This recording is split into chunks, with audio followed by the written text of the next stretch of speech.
చింతమడి నరసాపురం గ్రామానికి చెందిన జజ్జల కృష్ణ దంపతులు వీరు గీత తమ కూతురి అని చెప్తున్న నేపథ్యంలో వీరికి డిఎన్ఏ పరీక్ష నిర్వహించాలని, డిఎన్ఏ పరీక్ష ఆధారంగా ఒకవేళ నిర్ధారణ జరిగితే గీతను వీరికి అప్పగించాలని కూడా కోరుతూ లేఖలో రాష్ట్ర ప్రభుత్వం ప్రస్తావించడం జరిగింది.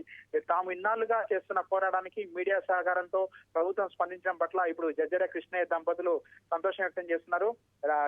తెలంగాణ ప్రభుత్వ సహకారంతో త్వరలో తాము ఢిల్లీకి వెళ్లి కేంద్ర మంత్రి సుష్మా స్వరాజ్ని కలుస్తామని, డిఎన్ఏ పరీక్షలు కూడా సిద్ధమవుతామని కూడా ఈ కృష్ణయ్య దంపతులు చెప్తున్నారు. మొత్తం మీద బజరంగి భాయిజాన్ సినిమా నేపథ్యాన్ని పోలి ఉన్న ఘటన నేపథ్యంలో తెలంగాణ రాష్ట్రం చెందిన ఖమ్మం జిల్లా ప్రాంతానికి చెందిన యాక్చువల్గా ఫస్ట్ గీత వ్యవహారం వెలుగులోకి వచ్చినప్పుడు ఖమ్మం జిల్లా నుంచి కూడా దంపతులు తమ బిడ్డ అని చెప్పేసి క్లెయిమ్ చేస్తున్నారని చెప్పేసి ఫస్ట్లో వార్తలు వచ్చాయి. కానీ ఎప్పుడైతే బీహార్కు సంబంధించిన తల్లిదండ్రులు వాళ్ళు మా బిడ్డ అని చెప్పేసి అంటున్నారో వీరు ఎందుకని వెనక్కి తగ్గారు? వాళ్ళతో ఏమైనా మాట్లాడటం ఏమైనా జరిగిందా మీరు?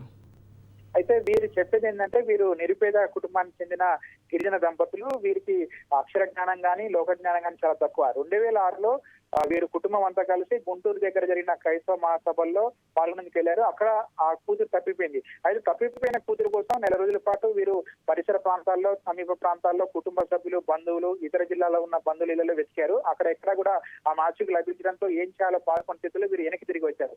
అయితే వీరికున్న ప్రధాన మైనస్ ఏంటంటే వీరు తమ కూతురు తప్పిపోయినప్పుడు పోలీసు ఫిర్యాదు చేయలేదు.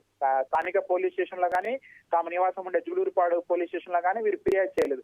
దీంతో వీరు అప్పుడు తమ కూతురు తప్పిపోయిన ప్రామాణికత నిర్ధారించలేకపోవడం కారణంగా వీరి యొక్క వాదనకు బలం లేకపోవడంతో ఇటు ప్రభుత్వం కానీ, ఇటు కేంద్ర ప్రభుత్వం కానీ, రాష్ట్ర ప్రభుత్వం కానీ, జిల్లాధికారులు కూడా అప్పుడు పెద్దగా స్పందించలేదు. అయితే వీరు పట్టు విధాన విక్రమార్కుల మాదిరిగా వీరు తమ కూతురు గీత ఆ పాకిస్తాన్ లో ఉన్న గీత ఒకటే అని విశ్వసించి పలుమార్లు జిల్లా కలెక్టర్ని, జిల్లా ఎస్పీని, అదేవిధంగా స్థానికంగా ఉన్న కొంతమంది ప్రజాప్రతినిధుల సహాయంతో ముఖ్యమంత్రిని కూడా కలవడం జరిగింది.